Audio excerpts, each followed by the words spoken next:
Bonjour tout le monde. Hello everyone. This morning we awoke to terrible news coming out of Pakistan. A Pakistan International Airlines plane carrying over 100 passengers crashed in a residential neighborhood in Karachi. My heart goes out to all the victims and their families. Our thoughts are with Pakistan today. We're starting a bit earlier this morning because we have a cabinet meeting early this afternoon, so thank you all for joining us now. Last night, the premiers and I held our 10th weekly call since the beginning of the crisis. And we talked about what's been on everyone's mind lately, how we can safely reopen the economy. Over the past few months, Canadians have been doing a great job of staying at home, maintaining physical distancing, and listening to public health advice. And that means we can restart some activities, but we're not out of the woods yet. COVID-19 remains a serious health threat. We have to proceed with caution and keep listening to science, or we risk losing the progress we've made. So today, I want to outline what we know needs to happen to successfully reopen the economy and adjust to our new normal. First, we need to continue scaling up our testing capacity so we can quickly identify new cases and isolate them. We're working with provinces and territories to expand testing by procuring things like reagents and swabs. While some provinces have the capacity to meet their current needs, we're collaborating to ramp up testing so we can protect Canadians and effectively manage future outbreaks. Second, we need to accelerate our ability to do contact tracing.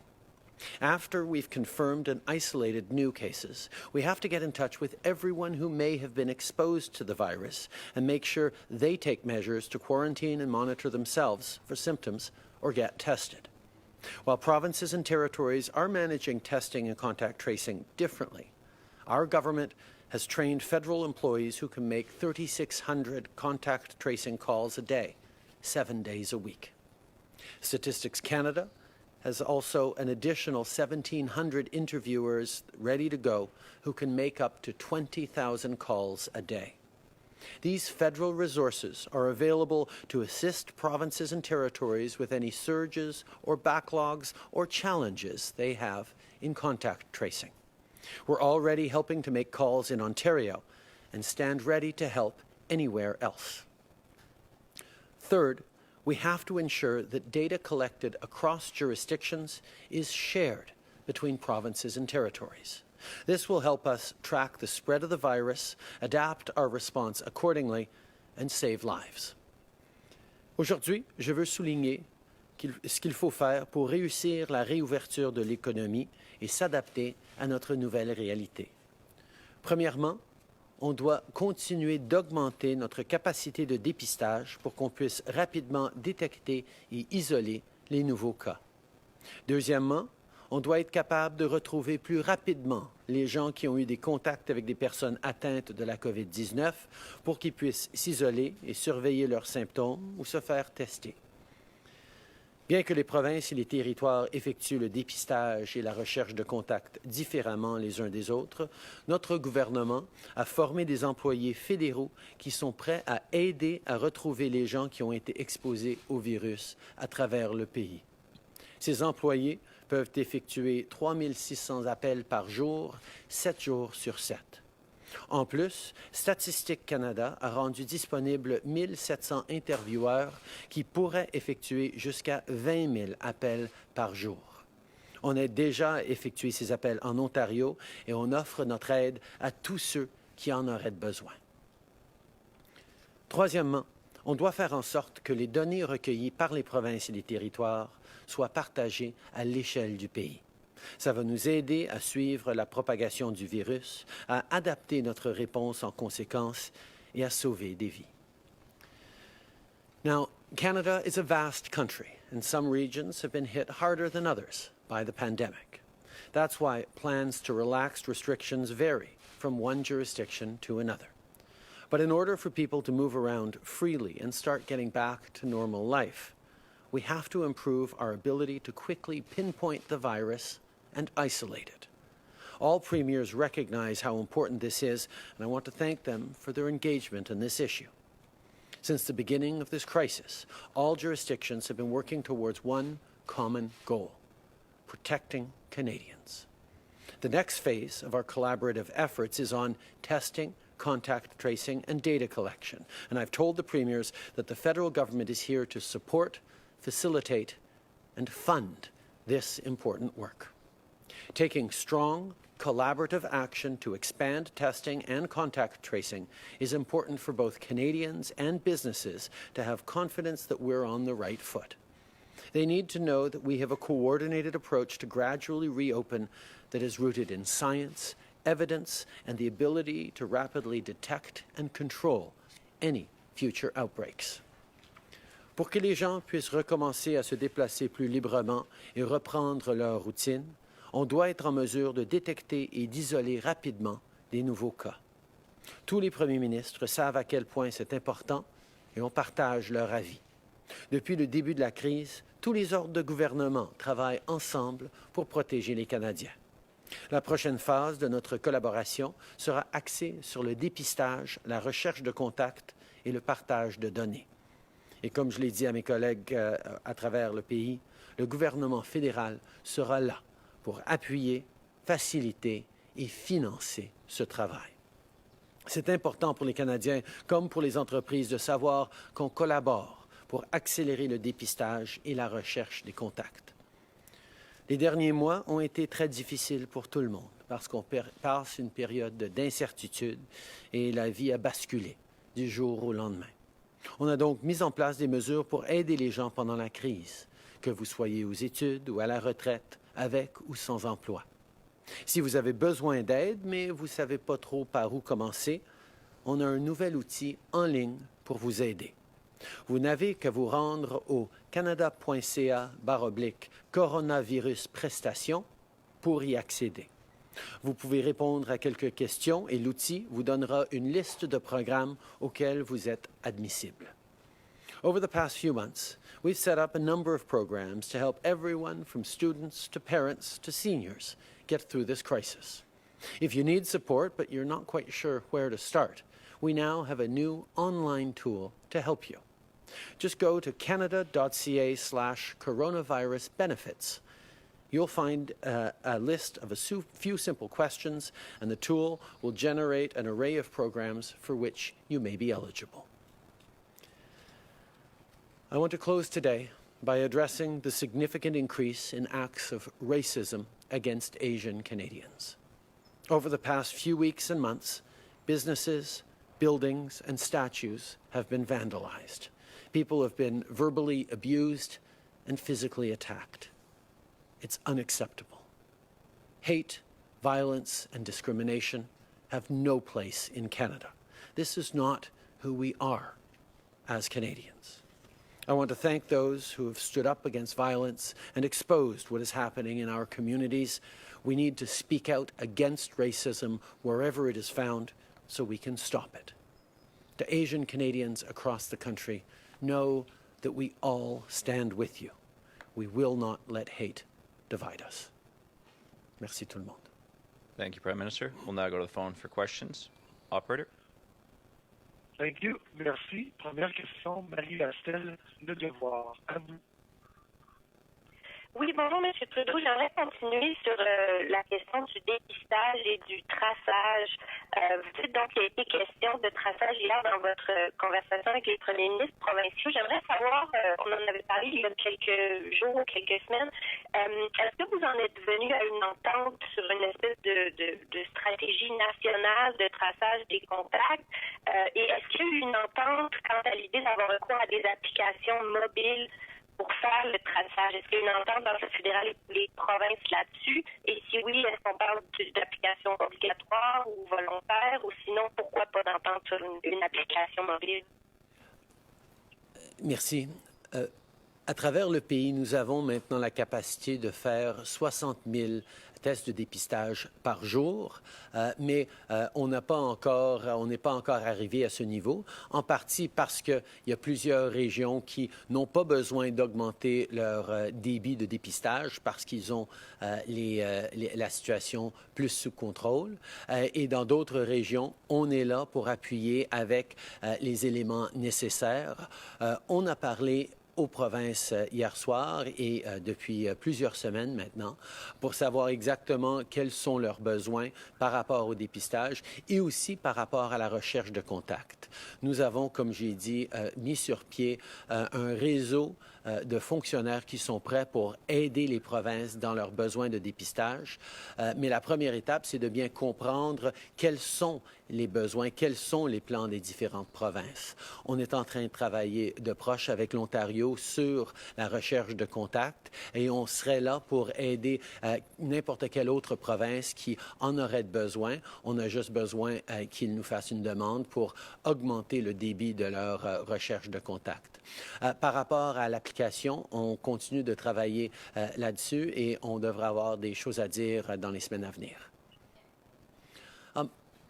We have, from the very beginning, highlighted how important it is to increase testing capacity. We have currently a testing capacity around 60,000 tests a day, but that capacity hasn't been reached yet anywhere in the country because we have a number of provinces that don't have to augment all that much their testing capacity because things are under control, but everyone needs to be ready in case there is a surge, which is why we're moving forward on ensuring that there is that testing capacity and we continue to ramp it up. In regards to contact tracing, we know that that is an essential element as we move forward. We're working very closely with Ontario. We've developed a public service approach federally that is there to support the mechanisms in the province to do that contact tracing, and we're ramping it up. But we also are there, obviously, to help any other province that would need help with contact tracing. And we've asked provinces to highlight for us what their plans are and how we can help with that. In regards to the app, we continue to work on that and hopefully have things to share in the coming days or weeks. Une suivi, Marie? Ouais, sur un autre sujet, alors, on se prépare au retour du Parlement lundi. Une des propositions qui est sur la table, c'est de siéger en permettant maintenant de discuter, de voter, de déposer des projets de loi sur tous les sujets, pas seulement sur la pandémie. Ces derniers jours, quand il y a d'autres sujets qui sont abordés, c'est vite mis de côté sous prétexte qu'en ce moment, le comité plénier ne fait qu'à parler de la pandémie. Donc, j'aimerais savoir, est-ce que vous êtes d'accord qu'il est peut-être temps de reprendre les activités en élargissant le spectre des sujets qui doivent être traités en études parlementaires? Est-ce qu'on devrait, à partir de maintenant, pouvoir parler de tous les sujets et sinon, pourquoi pas pouvoir parler d'autre chose que la pandémie? D'abord, on est dans une situation où la pandémie, c'est la réalité de tous les jours pour les Canadiens. Nous devons d'agir et de réagir en conséquence de cette situation d'urgence. Et c'est sûr que c'est la priorité pour nous en tant que gouvernement d'aider les Canadiens pendant cette crise, mais c'est aussi la priorité de tous les parlementaires. Mais les conversations sont en train d'avoir lieu entre les différents partis à la Chambre pour regarder comment nous pouvons reprendre notre travail et de quelle façon nous allons le reprendre. Les Canadiens savent très bien que nous avons besoin d'un Parlement qui fonctionne bien pendant cette crise et c'est exactement ce que nous recherchons à faire. Merci. Prochaine question. Operator. Thank you. Merci. Prochaine question, Émilie Bergeron, Agence QMI. À vous. Oui, bonjour, M. Trudeau. Vous insistez depuis plusieurs semaines sur l'importance de faire plus de tests. Or, dans plusieurs cliniques, il n'y a pas un taux de fréquentation très élevé. À certains endroits, c'est peu fréquenté, même dans la région du Grand Montréal. Qu'est-ce que vous dites aux Canadiens qui hésitent à aller se faire tester? Nous avons besoin De faire beaucoup plus de tests de dépistage. C'est comme ça que nous allons pouvoir contrôler la réouverture de l'économie, contrôler l'expansion du virus.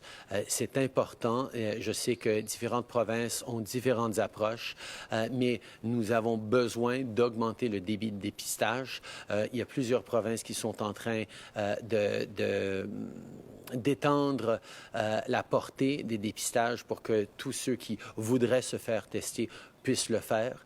Mais ça va être important aussi d'utiliser ces procédures de vérification et de recherche de contact pour encourager les gens qui pourraient être atteints de la COVID-19 sans le savoir de se faire tester aussi.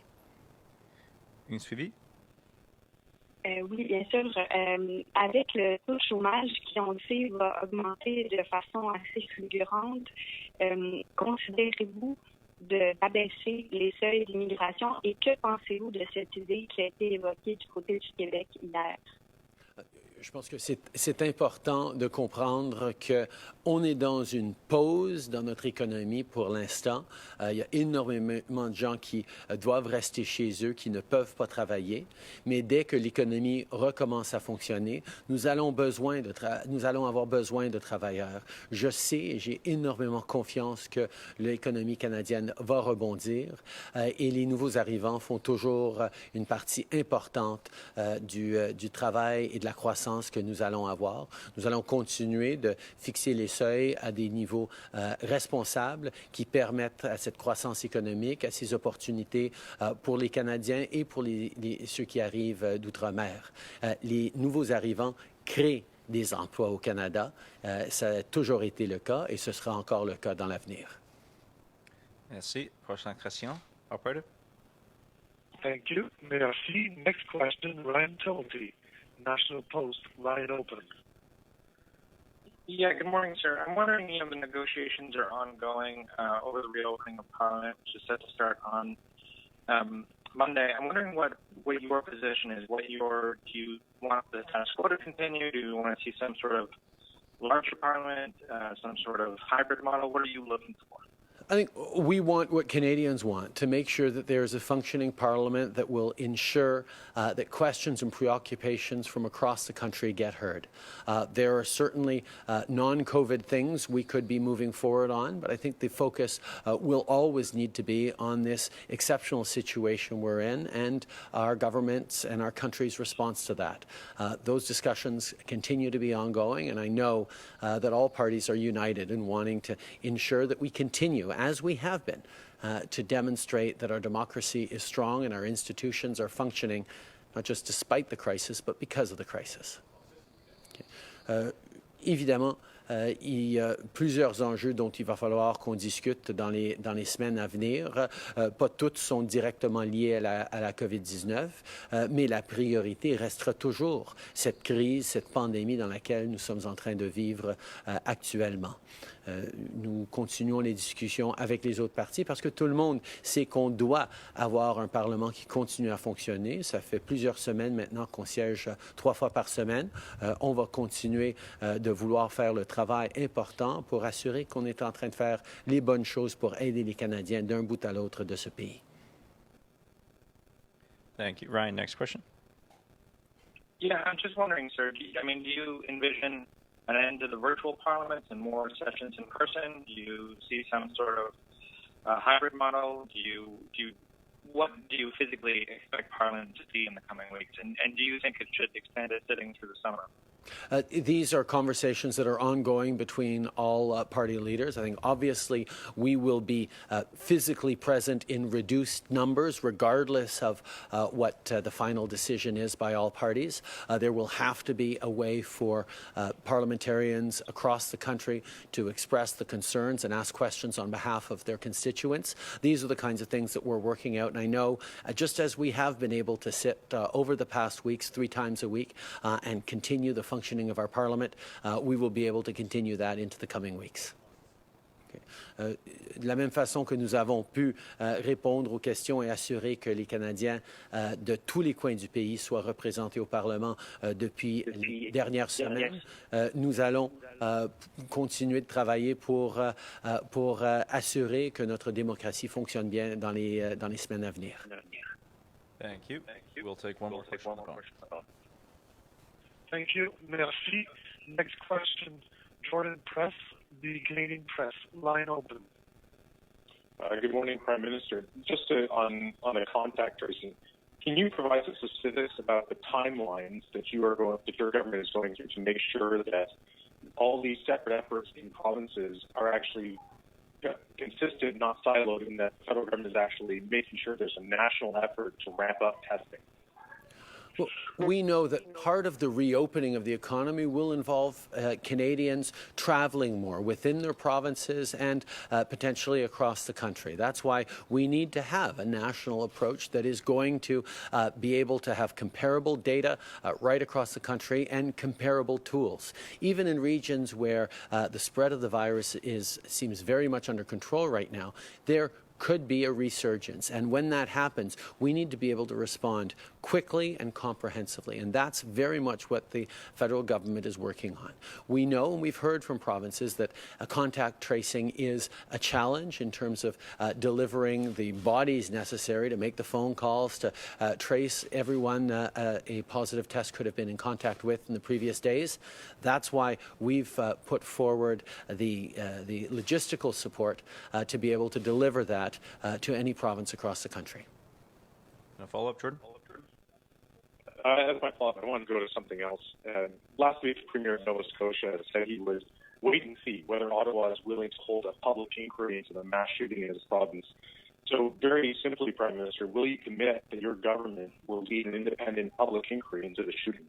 I think people have many questions about what happened in Nova Scotia, and we're encouraging the RCMP to do its work on the initial investigation. But as we move forward, there will, of course, be larger questions to ask, and we will work with the Government of Nova Scotia on getting those answers.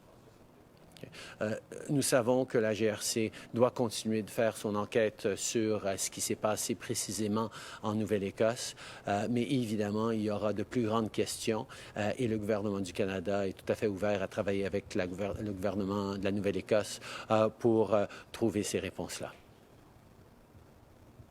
Good morning, Prime Minister. Salima Shiv, GCBC. I want to go back to contact tracing. You're offering several thousand federal employees to help with that, but if only Ontario has signed on and not Quebec, how does that square with the immediate improvement that you were talking about earlier? And is the message of urgency being lost here? We have been reaching out over the past week to all provinces to determine what their plan is on contact tracing, what exactly they are doing, and whether or not they need more help. We have highlighted that we have more resources that can be deployed immediately. They've been in place for a while, and we certainly hope to hear back from the provinces that could need this quickly to tell us whether and how they want us to help. A number of provinces have, some have not yet. Okay. Nous avons depuis plusieurs jours indiqué aux provinces que nous avions ces ressources disponibles pour eux. Nous leur avions demandé directement quels sont leurs plans par rapport à la recherche de contacts, quelles sont leurs capacités et est-ce qu'ils ont besoin ou est-ce qu'ils veulent avoir plus de ressources par rapport à ça. Il y a plusieurs provinces qui nous ont répondu, d'autres qui ne nous ont pas répondu encore, mais on espère pouvoir aider à travers le pays, particulièrement là où il y en aura de besoin. On digital tracing, Apple and Google have actually said that their tracking platforms will require one app per country. And there is a need for this to happen quickly. Obviously, we've been waiting on an announcement for this for weeks. People need to download the app. Will Ottawa step in and impose one app for provinces to use to make digital tracing as effective as possible? Around the world, there have been a number of different apps developed, Singapore, Australia, other places. One of the challenges that those apps have encountered is that it has to sit in the foreground of your phone and drains the battery. That's why the fix that Apple and Google are talking about bringing in the beginning of June will be extremely important as a base for an effective contact tracing or exposure notification app. We are working with a number of different partners on potential apps. We're working closely with Apple and Google on the update that they will be bringing forward. And it is our expectation that when the time comes for that to be released, we will be able to recommend strongly to Canadians a particular app that will help us manage the spread of COVID-19. Okay. Les applications qui ont été développées à travers le monde pour contrer la COVID-19 seraient améliorées s'ils se reposaient sur un changement que Google et Apple sont en train d'amener à leur système opérationnel. C'est quelque chose qui devrait sortir au début du mois de juin et nous nous attendons à pouvoir recommander une application pour les Canadiens à ce moment-là pour pouvoir aider avec le contrôle du virus. Glenn McGregor, CTV News. Prime Minister, I want to ask about the situation in Hong Kong. As you know, the Chinese government is considering very serious security legislation that's going to really change the situation on the ground there at least for the 300,000 Canadians who are there now, and could very likely end the one country, two systems arrangement that they've had for a while. What's your message to Beijing now, and would you consider any kind of sanctions or any formal diplomatic rebuke if the government proceeds with this? We are concerned with the situation in Hong Kong. We have 300,000 Canadians who live in Hong Kong, and that's one of the reasons why we want to ensure that the one country, two systems approach continues for Hong Kong. We have long called for a de-escalation of tensions and genuine dialogue with Hong Kong, between Hong Kong citizens and Beijing. We continue to call for that, and we will keep monitoring the situation closely. Okay. Nous sommes très préoccupés par la situation à Hong Kong depuis longtemps parce que nous avons 300 000 Canadiens qui vivent à Hong Kong. Évidemment, l'approche d'un pays, deux systèmes qui a longtemps gardé Hong Kong dans son caractère distinct continue d'être extrêmement important. Nous avons souligné à Beijing à quel point c'est important de continuer un dialogue avec les citoyens de Hong Kong et de chercher à réduire les tensions et non à les augmenter.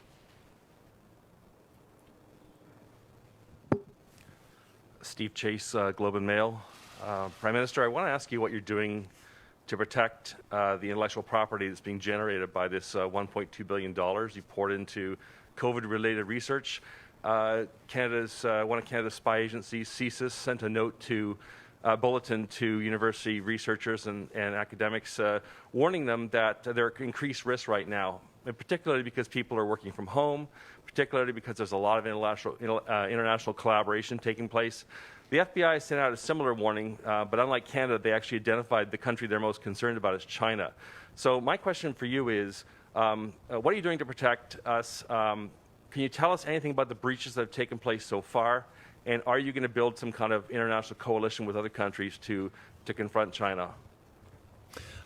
We have long been concerned about intellectual property protections in Canada. That's why we've increased the funding for the CSC, which is a communication security establishment that watches over cyber attacks and makes sure that our systems are safe. The CSC is among the best intelligence agencies in the world in terms of that, and work constantly with partners all around the world, with Five Eyes and others. We will continue to make sure that they have the tools necessary to keep Canadians and our institutions safe, and part of that involves notifying, but part of that involves working behind the scenes to keep Canadians' information and data protected. We will continue to ensure that they have the tools to do their work. Bonjour, M. Trudeau. Louis Blouin de Radio-Canada. Vous êtes en train de négocier avec les partis d'opposition en vue pour la suspension des travaux. La question de la prestation canadienne d'urgence, est-ce que ça fait partie de vos négociations? Le Bloc vous demande d'établir un modèle qui serait plus progressif pour permettre aux gens, inciter les gens à retourner au travail. Est-ce que c'est dans vos cartons, ça, actuellement? Et quand allez-vous nous annoncer votre décision à cet égard-là? Bien, je pense qu'il y a deux volets aux négociations par rapport au retour du Parlement. Nous, on se concentre sur les éléments de la structure pour permettre au débat, pour permettre à tous les Canadiens de tous les coins du pays de se faire représenter dans un Parlement qui serait probablement un hybride entre des gens en personne et des gens qui seraient là par vidéoconférence. Et la plupart des discussions se concentrent sur la technologie et les décisions prises par rapport à la logistique de ce retour du Parlement. Évidemment, on continue d'avoir des partis qui ont des suggestions et des recommandations pour améliorer les programmes pour les Canadiens, pour mieux aider les Canadiens et les entreprises lors de la reprise. C'est exactement ce sur quoi on continue de travailler avec eux, mais nous, on préfère séparer un petit peu les discussions sur le retour du Parlement et les discussions sur la modification des politiques précises. Okay.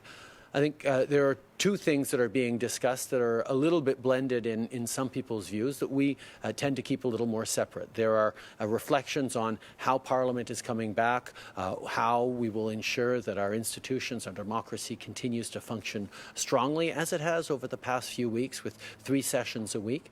We know that going forward we're going to keep working and need to bring forward new issues. And then there is the other reflection on proposals and suggestions made by other parties on how to improve the benefits we're sending to Canadians, how to facilitate the reopening of the economy, and those conversations will continue on a separate track. Hier, le premier ministre du Québec, François Legault, a dit qu'il était en compétition avec la PCU, que ça nuisait au retour au travail. Qu'est-ce que vous réponderiez à M. Legault? On est dans une situation où des millions de Canadiens sont au chômage, ou des dizaines de milliers d'étudiants qui comptaient sur un emploi d'été cette année pour pouvoir payer leur loyer, pour pouvoir payer leurs frais de scolarité et leurs manuels scolaires, ne vont pas avoir d'emploi d'été. Nous avons besoin d'être là pour appuyer ceux qui en ont besoin et c'est exactement ce que nous faisons. Le taux de chômage chez les jeunes s'approche du 35 %. Les jeunes veulent travailler, ils veulent contribuer, mais ils doivent avoir l'appui nécessaire. C'est pour ça qu'on a mis de l'avant la prestation canadienne d'urgence pour les étudiants. Okay. I think we know that millions of Canadians are off work right now and tens of thousands of students who were relying on summer jobs to be able to pay for their groceries, their rent, their tuition fees are not going to be able to find those any summer jobs. We needed to make sure that we're supporting those students so that they can continue in their path to higher education so that they can continue to contribute to society. I know lots of young people want to contribute. That's why we're creating more jobs, more opportunities for them to develop experience. But we also needed to make sure that they were supported during this summer of unemployment, and that's exactly what we've done. Hi, Prime Minister. Crystal O, Global News. The number of cases of COVID-19 among military members helping in Ontario and Quebec long-term care homes has doubled in the past week. Why is the military not yet receiving hazard pay when they are clearly at an increased risk? These are discussions that are ongoing within the military. We need to thank the women and men of the armed forces for stepping up yet again whenever they are called on to go into difficult or risky situations to do the work of protecting Canadians. This is what they're doing. We thank them. We salute them. And you've had several calls this week to advance Canada's candidacy for the UN Security Council seat. As any diplomat who's tracked these votes knows, there's a heavy amount of horse trading for support. So what is Canada offering? Financial aid, votes for other candidates? What will you offer Arab countries this afternoon for their support? And what did you offer other countries and leaders earlier this week in exchange for their support?